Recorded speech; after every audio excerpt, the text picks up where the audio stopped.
So, good morning to all of you, students of first semester biotechnology. Uh, Today, in this lecture, I will discuss about the mode of transport across the plasma membrane, and there are two ways through which the molecules, small molecules, either selectively or directly, they can transport through the plasma membrane with the help of energy called active transport, or without any use of any energy. They move along the concentration gradient from an area of high concentration to an area of low concentration, called passive transport. So the plasma membrane act as a semi-permeable barrier between the cell and the extracellular environment. Now this permeability has to be highly selective, right? If this to ensure that essential molecules like your glucose, amino acids, and lipids can readily enter the cell, and these molecules and metabolic intermediates, that means that occurs the compounds which occurs during the process of metabolic reaction, they remain in the cell, and the waste should leave out from the cell, right?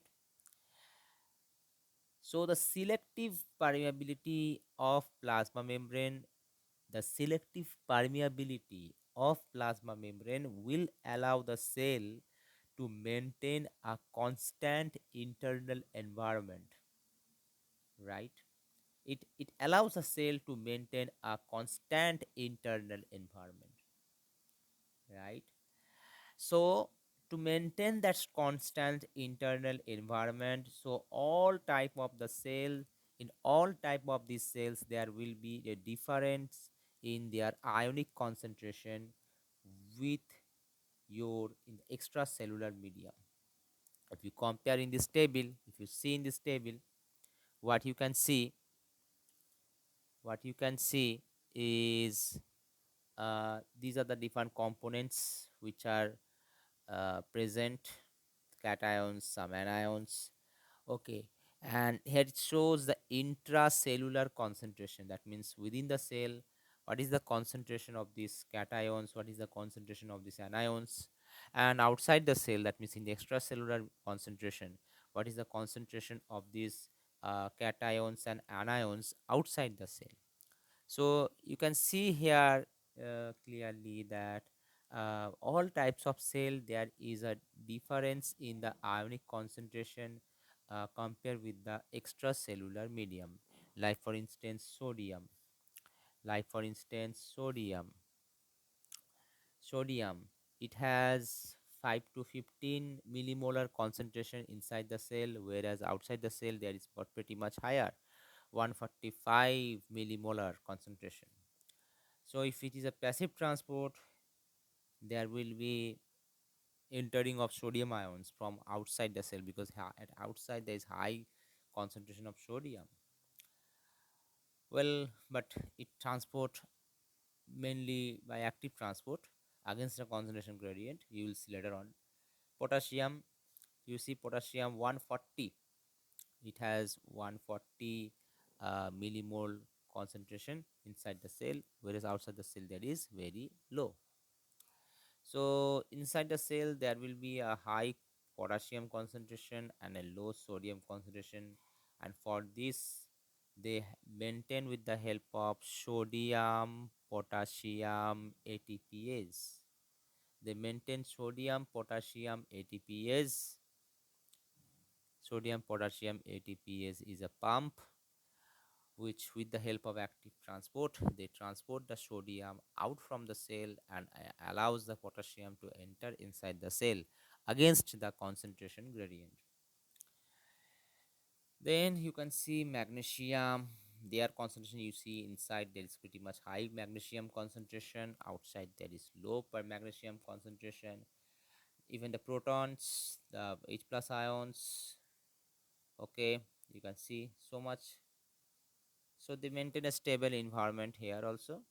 Okay, inside and outside the cell there will be a constant equivalent concentration of protons, right? See the anions, chlorine, chloride ion, it has intracellular concentration very low compared to the outside the cell, right? So these organelles, so all in these types of cell there is a difference in ionic concentration with the extracellular medium. Similarly, the cellular organelles like mitochondria, lysosome, endoplasmic reticulum, so all the organelles which are found within the cell, they also have a different internal environment from that of surrounding cytoplasm, and the organelle membrane maintain this difference in their ionic concentration, right? Like for example, in case of lysosomes, if I say in case of lysosomes, in lysosomes your the concentration of the H plus ion, sorry, in lysosomes the concentration of H plus ion inside is 100 to 1000 times greater than that of the cytosol. So lysosome maintains a high concentration of protons inside their organelle compared to the cytoplasm. So the organelles also even maintain the uh, concentration of these ions inside and outside the cell. And obviously this concentration of the H plus ions remain high inside the cell with the help of mainly by the lysosomal membrane. Now, the transport across the membrane can be passive or active. So, there are two types of transport. If I show you, there will be a passive transport and there will be an active transport. So, here you can see an active transport, here it shows, and the different modes of passive transport.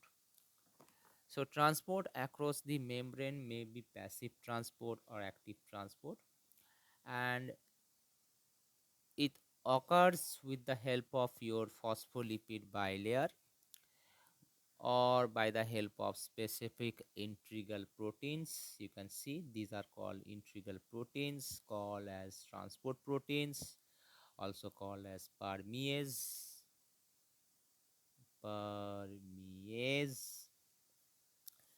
So, with the help of specific integral membrane proteins, with the help of integral membrane proteins, also called as transport proteins or permease, they allow transport of these molecules across the cell from inside to outside, from outside to inside, and vice versa. Okay. So first let me discuss about the passive transport, that is your this one, this all these things are passive transport. They don't require any energy. So it is a type of diffusion technique in which an ion or molecule crossing a membrane moves down its electrochemical or concentration gradient. So that's like if there is a high concentration outside and a low concentration inside, then molecules will automatically, without the use of any energy, they move down from an area of high concentration to an area of low concentration. Much it looks like a downhill from high concentration to low concentration, right? It don't require any energy here. So no metabolic energy is consumed in passive transport, and your passive transport are of three types. There are three types of passive transport as you can see. Okay, now here it is done showing that passive transport is done by this way, in this way, with the help of carrier proteins, with the help of channel proteins, and by simple diffusion. Well, some terms are also related with the passive transport, that is your osmosis. Like your osmosis. Here it shows a diagram of osmosis of red blood cells, right? So in osmosis, what it says that the plasma membrane is permeable to your water molecules. The plasma membrane allows the movement of water molecules, and the to and fro movement of these water molecules through the plasma membrane occurs due to difference in the concentration of the solute on either sides. What it means to say that there is a concentration of solutes, difference in the concentration of solutes on inside and outside the cell, and with the help of which the movement of the water molecule occurs, because water molecule can easily pass but the solute will not pass na. So to maintain the equilibrium, the water molecules move from an area of high concentration to an area of low concentration. Now the process by which the water molecule is passing through a membrane, the process by which water molecule is passing through a membrane from a region of high concentration of water to a region of low water concentration is known as osmosis. Again I repeat, so water molecule can move through the plasma membrane. It's only due to the difference in the concentration of the solutes on outside and inside the cell that leads to the movement of the water molecules. Now the process by which the water molecules is passing through a membrane from a region of high water concentration to a region of low water concentration is known as your osmosis. Generally osmosis mean pushing. Here we are allowing the water molecules to cross throughout the plasma membrane by due to the difference in the concentration of solutes inside and outside the cell. And if the water molecules enter into the cell, that is called as endoosmosis, as shown in the right figure. Okay, as shown in this right figure, this is called endoosmosis. The concentration of if your water molecule is entering into the cell, that is called as endoosmosis. And how it occurs? Endoosmosis generally occur if the concentration of solute is high inside the cell compared to the outside. Then automatically, to maintain the equilibrium, the water will rush inside the cell to maintain that solution concentration, because ultimately the solute and solvent makes a solution. So inside the cell, if there is high concentration of solute compared to the outside, then not and so opposite thing is occurring. That means outside the water is more than inside, because inside the concentration of solute is more. So automatically the water will rush inside the cell to maintain its equilibrium, to maintain its equilibrium compared with the outside.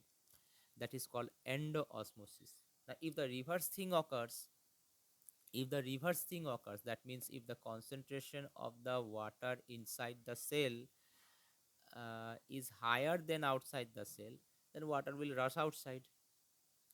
That means if I say in a reverse way, the concentration of solute inside the cell is low compared to the outside, then the reverse thing will occur. The water will rush outside to maintain the equilibrium.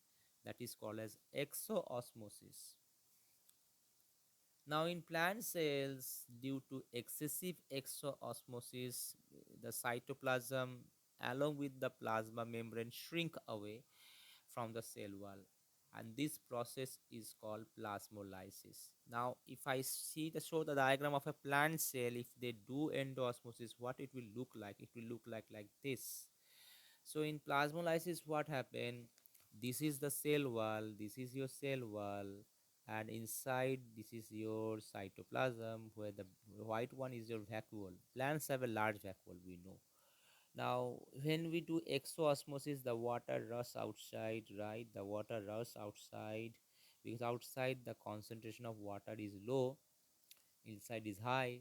So automatically the water rush outside, and that causes the shell to become shrink. But the cell wall will not become shrink because it is a non-living part, and this condition is called plasmolysis.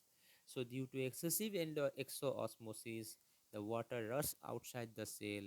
As a result, the cytoplasm along with the plasma membrane shrink away from the cell wall, and this process is called plasmolysis. Okay, now it is saying here that your uh, it is saying here that a cell contain variety of solutes. Here a cell contains variety of solutes in it, like for mammalian red blood cells as given in this figure. It contains potassium ion, it contains calcium ion, phosphate ion, which are dissolved in the hemoglobin, and many other substances are associated in these red blood cells. So if I do a simple experiment to see the exoosmosis, endoosmosis, right, then how I will observe. So as the cell contain variety of solutes in it, each and every cell, even the red blood cells, it can be easily isolated from us, and this red blood cell contained a source of potassium, calcium, and phosphate ion dissolved in hemoglobin, and many other substances are associated with it.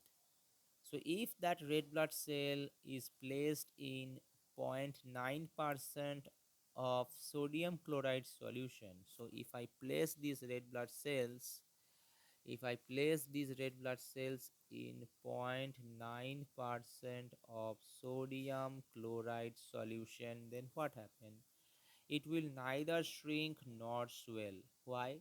Because the 0.9% sodium chloride solution is the ideal solution, which actually it is the solution which is equivalent with the internal environment of the cell membrane, internal environment of the red blood cell.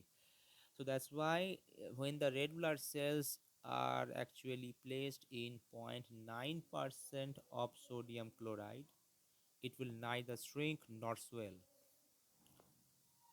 So in such case, because of this intracellular and extracellular solutes, it contains the same concentration and no osmosis will take place, right? So here we can see that these the concentration of the solutes are equivalent compared to that solution that we have given to keep the red blood cells. Okay, and this and wait for a minute. And this type of extracellular solution where it neither cause the red blood cell to become shrink or swell, this type of solution is called your isotonic solution, or you can also say them as isotonic fluid. So again I repeat, so when you are placing this red blood cell in 0.9% sodium chloride solution, then the red blood cell neither undergo exoosmosis, neither it undergo endosmosis. That means it neither shrink nor swell. And such type of fluid where no such exoosmosis or endosmosis occur is called isotonic. Well, isotonic solution will be different for different cells. As we have taken red blood cells, we know that 0.9% of sodium chloride is ideal for the red blood cells to maintain its osmolarity, right? To become isotonic. So here we can see this is your isotonic, the number B1. As it is saying, the solute concentration equals inside and outside RBC. Now, suppose if we increase the concentration of sodium chloride solution, what will happen? If we increase the sodium chloride solution and use this sodium chloride solution to keep the red blood cells, as the concentration of the solute outside the cell is more, because we have increased the concentration of sodium chloride, automatically the water present inside the cell will rush outside. Why? Because the concentration of sodium chloride has been increased outside the cell. We have used that solution to place these red blood cells, and inside, the actual sodium chloride solution inside the cell is pretty much lower. That means the water content inside is high compared to the outside, the solution that we have used. So automatically, as a result of concentration gradient, the water will move from an area of high concentration to an area of low concentration. And that's how exoosmosis occur, and that leads to the shrinkage of the red blood cell. I think you have understood what I'm trying to say. Again, I repeat, as we have increased the sodium chloride solution concentration, so the solute concentration become more, the solvent concentration, which is the water, become less compared to inside, and thus the water molecule will from inside the cell will try to move outside in order to to equalize the internal and external environment, and that leads to shrinkage of the red blood cells due to excessive exoosmosis. So the solutions which have high concentration of solutes, then intracellular fluids, are called as hypertonic solution. So if we use hypertonic solution where the concentration of solute is pretty much higher comparing inside the cell, is called hypertonic solution. Now, if the reverse thing is occurring, we lower down the concentration of the sodium chloride here.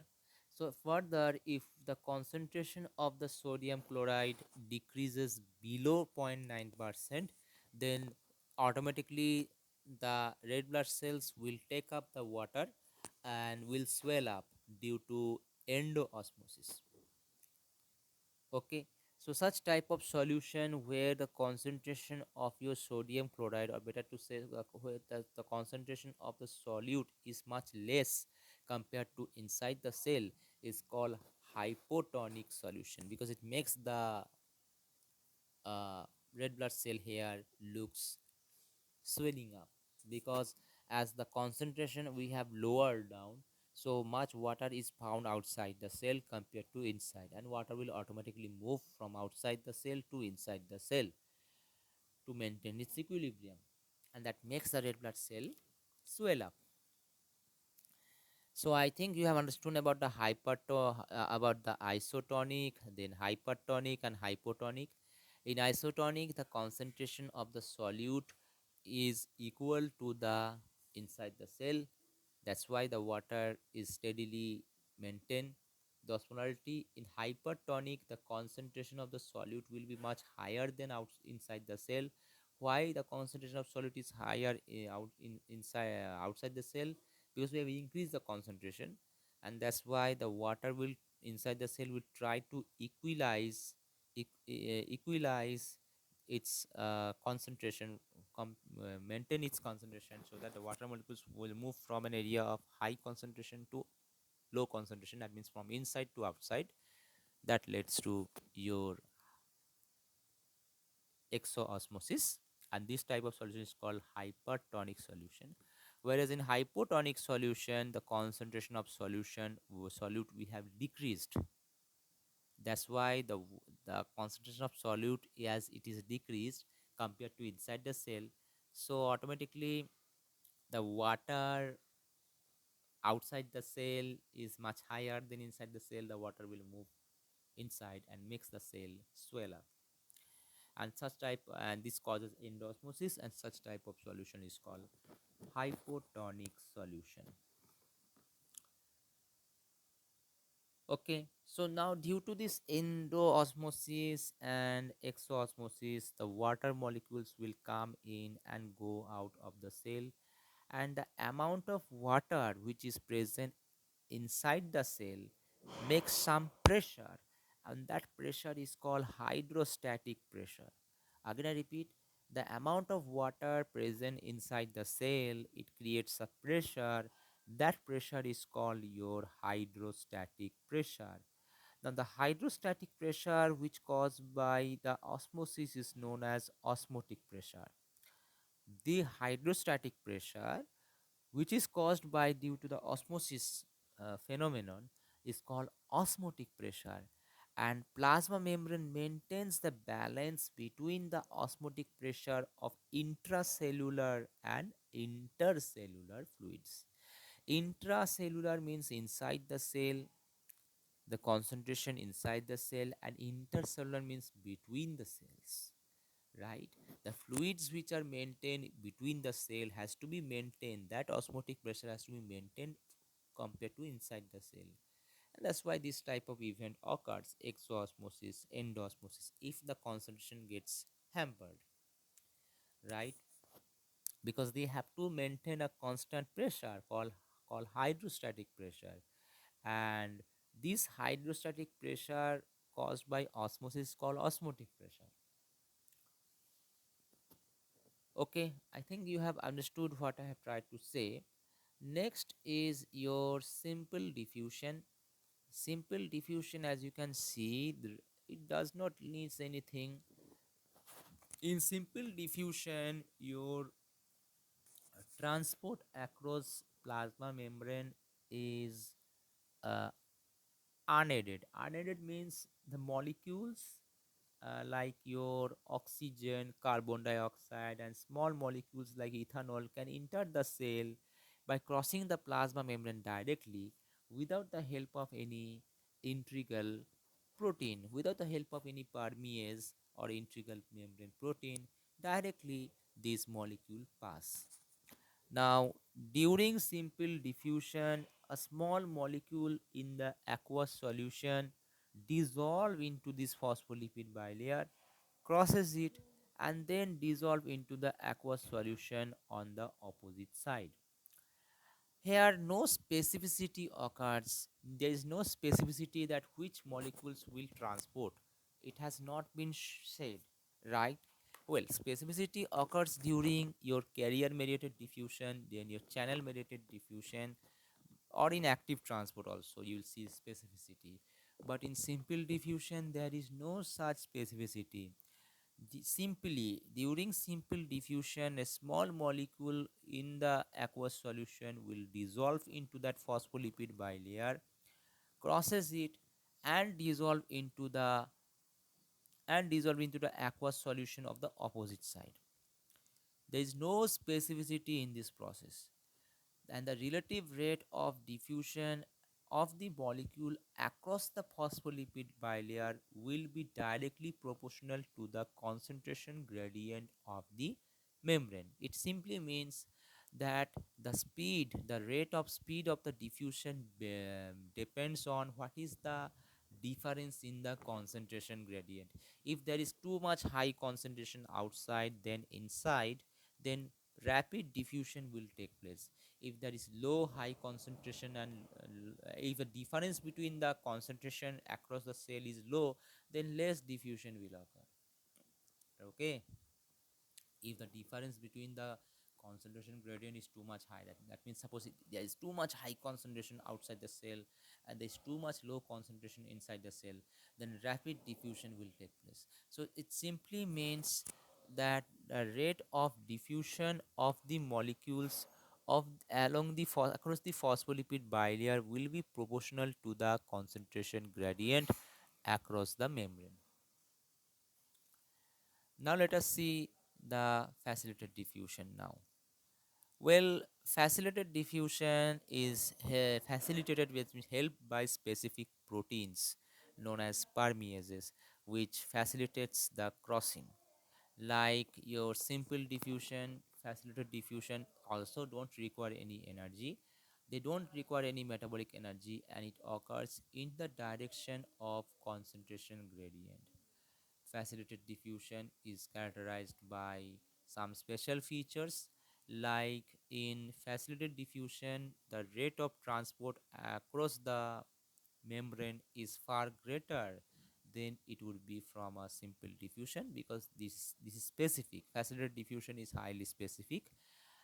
Each facilitated diffusion proteins called as protein channel, it transport a single species of ion, it transports single species of ion or molecule across the membrane. And there is maximum rate of transport in facilitated diffusion when the concentration gradient of the molecules across the membrane is low, and increase in the concentration gradient result in corresponding increase in the rate of transport. So again I repeat, in facilitated diffusion, it is helped by with the help of permease protein called as integral proteins. which help which allow the crossing of specific molecules across the plasma membrane. Like simple diffusion, facilitated diffusion also don't require any energy, and no metabolic energy is used, and it occurs only in the direction of concentration gradient. And facilitated diffusion is characterized by some special features, like in facilitated diffusion the rate of transport of the molecules across the membrane is far greater than would be expected from simple diffusion, and this process is specific. That means each facilitated diffusion protein, called protein channel, it transports only a single species of ion or single species of molecule to be transported across the membrane. It is not like diffusion where it is not specific. It is very highly specific. Facilitated diffusion is highly specific. It transport a single species of ion or molecule. Each protein channel will allow. I am trying to say that each protein channel which is involved in facilitated diffusion allows a single species of ion or molecule. Okay, like this channel, it is allowing a specific species of ion or molecule to be transported across the cell membrane, right? And there is maximum rate of transport. That means when the concentration gradient of molecules across the membrane is low, there will be increase in the concentration gradient, which result in corresponding increase in the rate of transport. Okay, and it is believed that these transport proteins form channels like this, which allows the certain ions or molecules to be passed across the membrane. So this is your facilitated diffusion. As you can see, there is a glucose, you can see here. These are the glucose binding.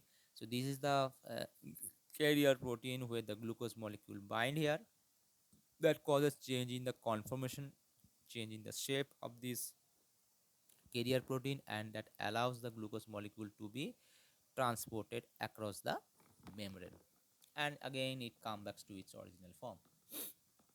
Okay,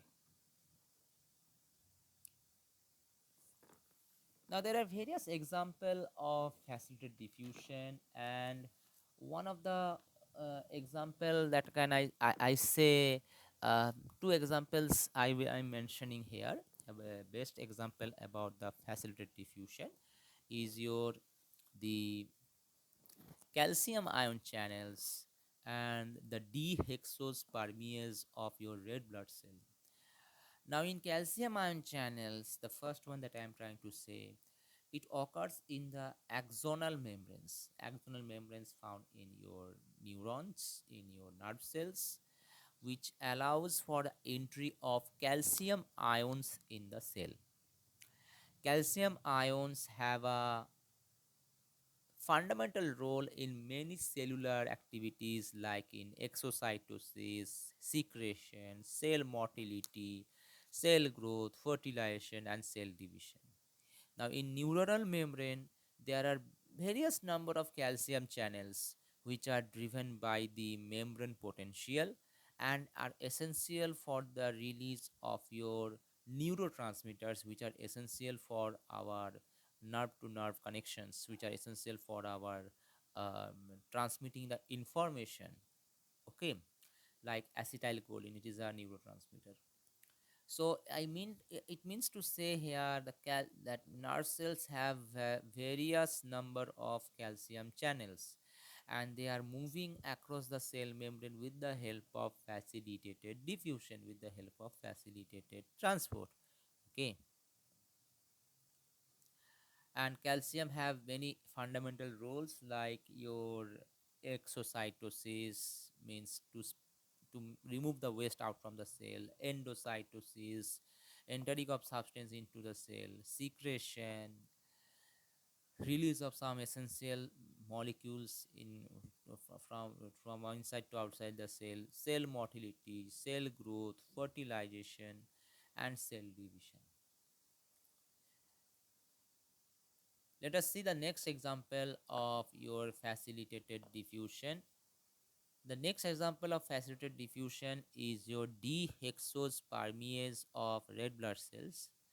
Now, the plasma membrane of your mammalian red blood cells and other body cells contains specific protein channels for the facilitated diffusion of glucose into the cell.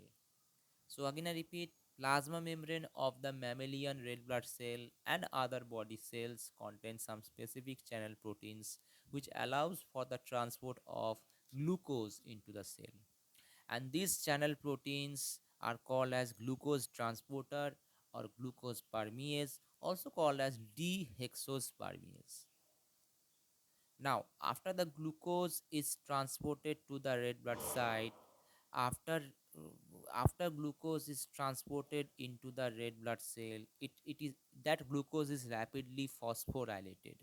That means phosphate is attached with it by hexokinase enzyme and with the help of ATP to form glucose 6 phosphate. I know what it means. You also know what it means.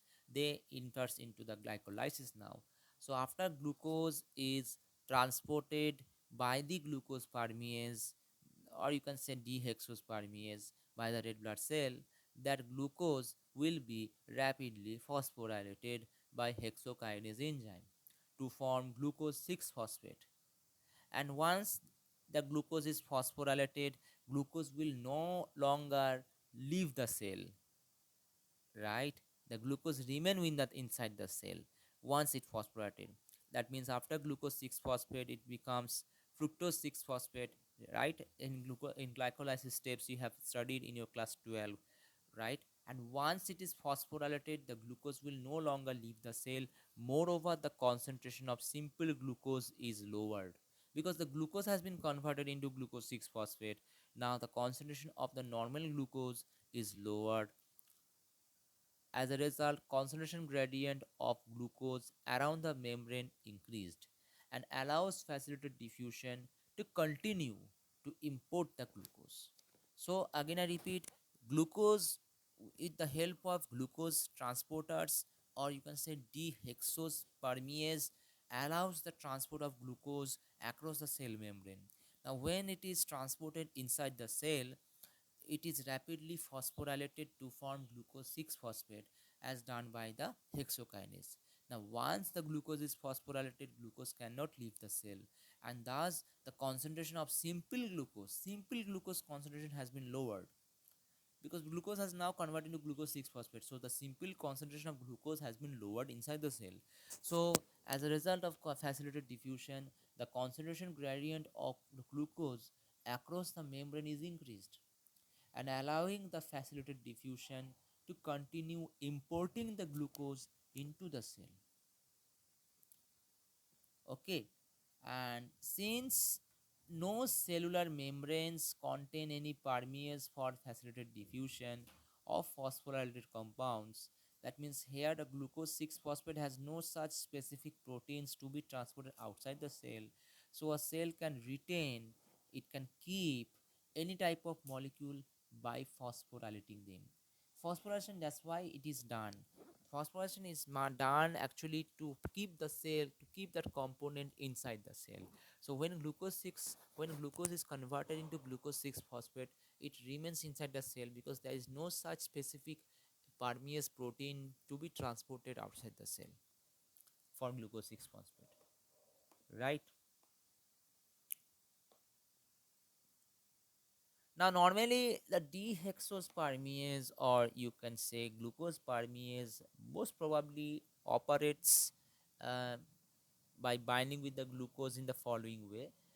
They first bind to the glucose in a site of exterior surface of the permease, and that allows some conformational change as shown in the figure. So when glucose bind to the permease, dehexose permease, some conformational change occurs. Suppose this structure becomes this one, it opens up, which allows the glucose to be transported inside the cell. So simply, dehexose permease or glucose transporter they first bind glucose bind to a site on this dehexospermiase on the outside, which causes a conformational change in the structure of the dehexospermiase, and this change somehow generate a pore in the protein, which allows the glucose to be transported inside the cell. And again, that transport protein, that is the dehexospermiase, get back to its original shape. So in this way your facilitated diffusion occurs, right? Okay, so let us now discuss about your active transport. Now active transport, they also use specific transport proteins called pumps. Pumps are made up of pumps are made up of protein, which use the metabolic energy called ATP to move the ions or molecules against the concentration gradient. It much looks like an uphill in active transport, where we are using energy to move from an area of low concentration to high concentration. Okay, in order to maintain the difference in the ion concentration. So in active transport, we use specific transport proteins. We use specific transport proteins called pumps, which use the metabolic energy to move the ions or molecules against the concentration gradient. For example, in both vertebrates and invertebrates, the concentration of sodium ion is 10 to 20 times higher in the blood than within the cell, right? Obviously, the concentration of sodium ions is pretty much higher outside the cell than within the cell. Concentration of the potassium ions inside the cell is higher. Such a low sodium concentration outside the cell and such a low concentration sodium outside the cell and low um, potassium ion inside the cell maintain a high potassium ion inside the cell is maintained by the sodium potassium pump.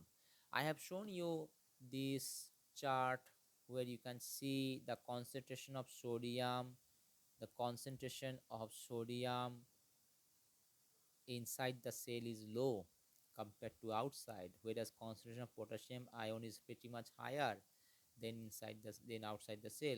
So such a low concentration of sodium ions is maintained by the sodium potassium ATPase pump.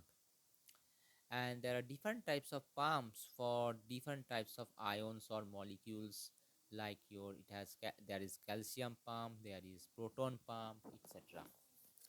Okay, so let us see the first thing about the sodium potassium ATPase or the sodium potassium pump. So here the figure shows that how with the help of active transport the sodium potassium pump works.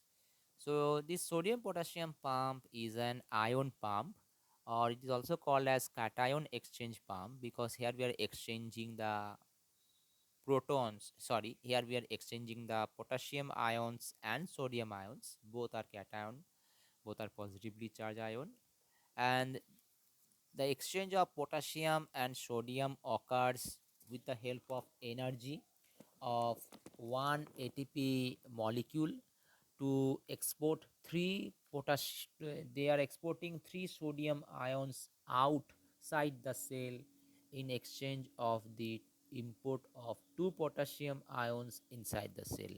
So here we can see this is a sodium potassium pump where it is allowing the movement of sodium ions to be transported outside the cell. Three sodium ions are moving outside the cell in exchange of two potassium ions. So two potassium ions are entering into the cell and three sodium ions are moving outside the cell. It is driven by the one ATP molecule. So one ATP molecule is required to catalyze this process.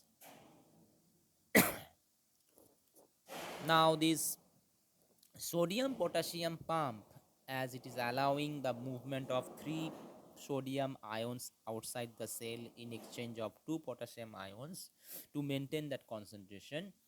This sodium potassium pump is a transmembrane protein which is a dimer having two subunits.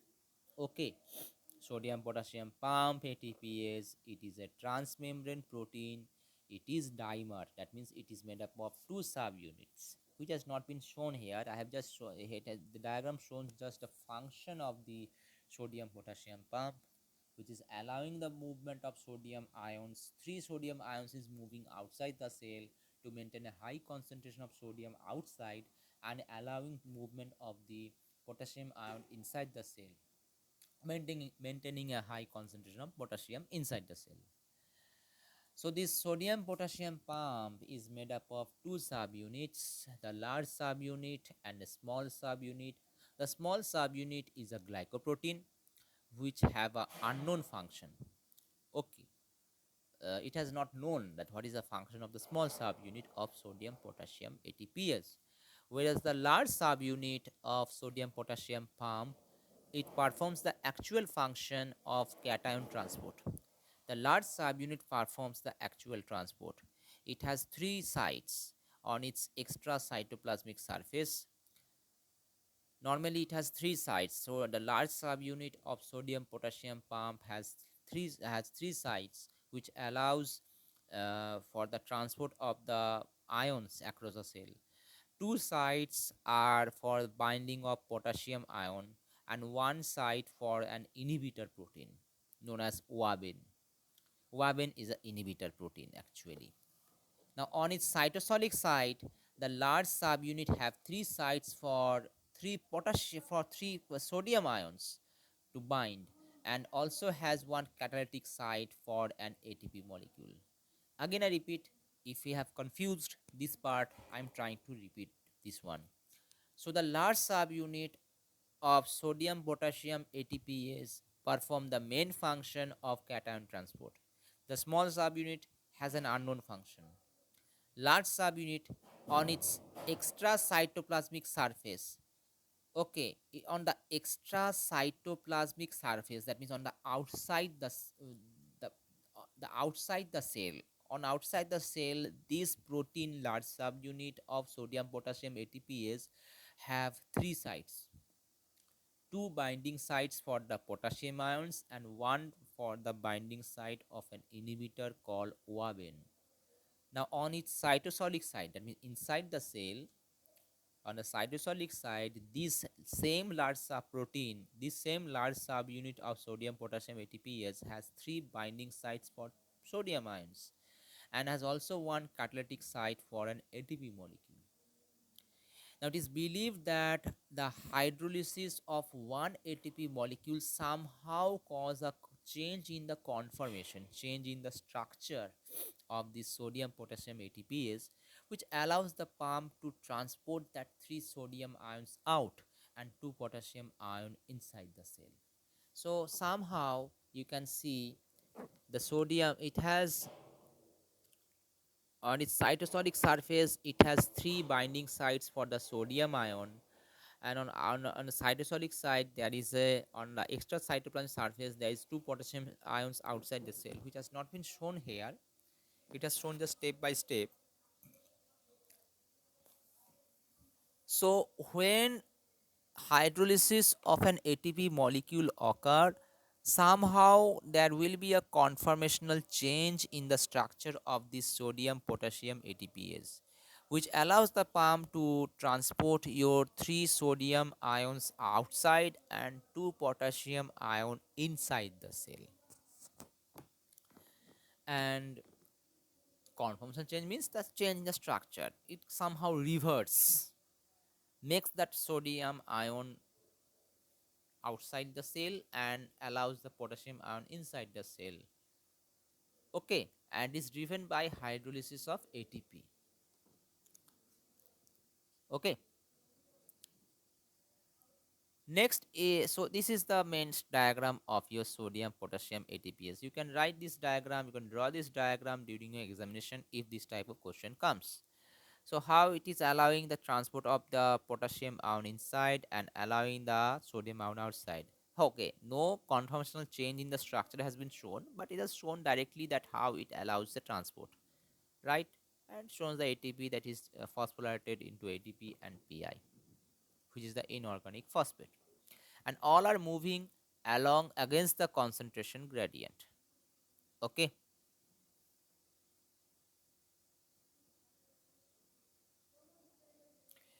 So this is the electrochemical gradient of sodium, but we are trying to move against the concentration gradient from a low concentration to a high concentration.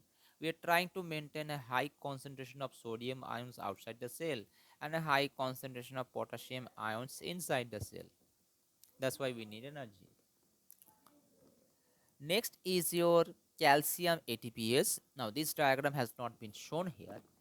In calcium ATPase, normally it is done by calcium ATPase pump, which serves to transport the calcium ions out of the cytosol, okay, and maintain a low concentration of calcium inside the cytosol.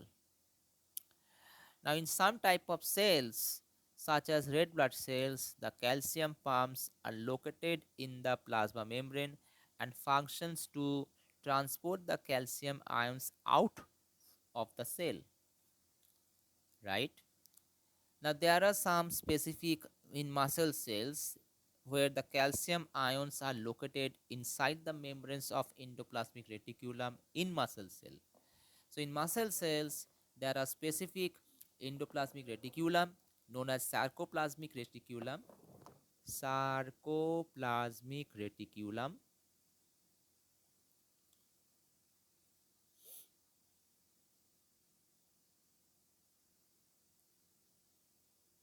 In this is a type of endoplasmic reticulum which stores the calcium ions in the muscle cell.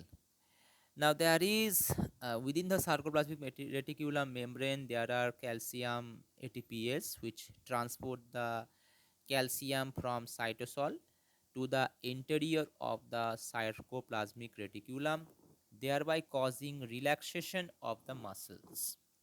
So again I repeat, so within the muscle cell there are endoplasmic reticulum called sarcoplasmic reticulum. Now within the membranes of the sarcoplasmic reticulum there are calcium ATPase which transport your calcium ion within the sarcoplasmic reticulum from the cytosol of the muscle cell. And when your calcium ion enter into the sarcoplasmic reticulum, it causes relaxation of the muscle cell. If calcium ion from the sarcoplasmic reticulum moves outside the muscle cell, it causes contraction of the muscle cell. Okay, so so this is the function of calcium ATPase. Calcium ATPase normally pumps the calcium ion into the cell or outside the cell.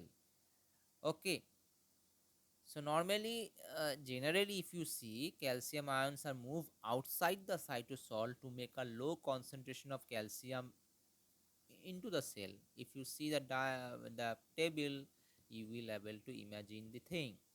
So see such a low concentration of calcium inside the cell compared to outside, and this is done by calcium ATPase. This is done by calcium ATPase. So such a low concentration is maintained by calcium ion. Now in some muscle cells, they have sarcoplasmic reticulum, which is a type of endoplasmic reticulum, right?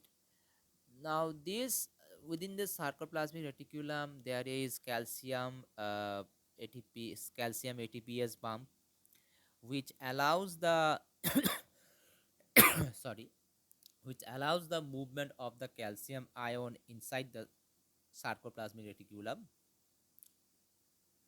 and cause relaxation of the muscle cell. Now, if the calcium ions are moved out from the sarcoplasmic reticulum into the cytosol, that causes contraction of the muscle cell. Now, to store the calcium ions within the sarcoplasmic reticulum, it is done by two reservoir proteins. One is known as calsequestrin. Wait, calsequestrin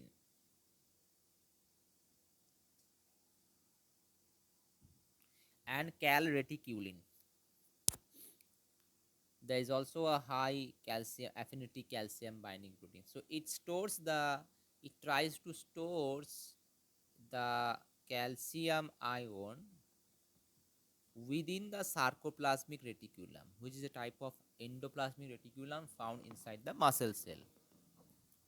It is a highly acidic protein, this calsequestrin. Okay. So in this way, the calcium ATPase also works.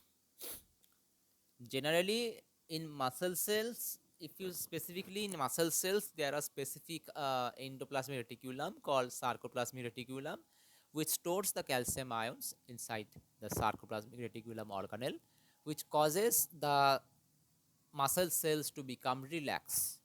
For contraction of the muscle cells, the calcium ions has to be moved out from the sarcoplasmic reticulum with the help of the same ATPase protein, and that is done by, and that causes contraction.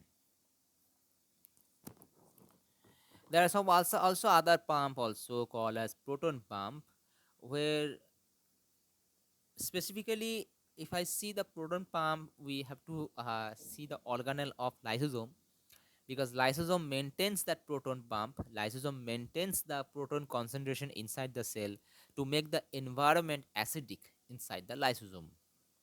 So lysosome membrane contains ATP dependent proton pump, which transport the proton from the cytosol into the lumen, into the hollow region of your organelle, and keeping the interior of the lysosome quite acidic, like from here it has in picture shows 5.0 pH is maintained, but up to 4.5 also they can maintain.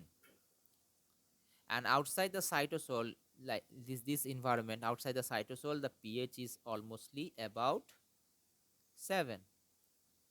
So to maintain an acidic concentration inside the lysosomal membrane, they have to enter huge quantities of proton inside the cell, and that is done by the proton pump. Here it is the proton pump, which is allowing the protons to be transported inside the cell.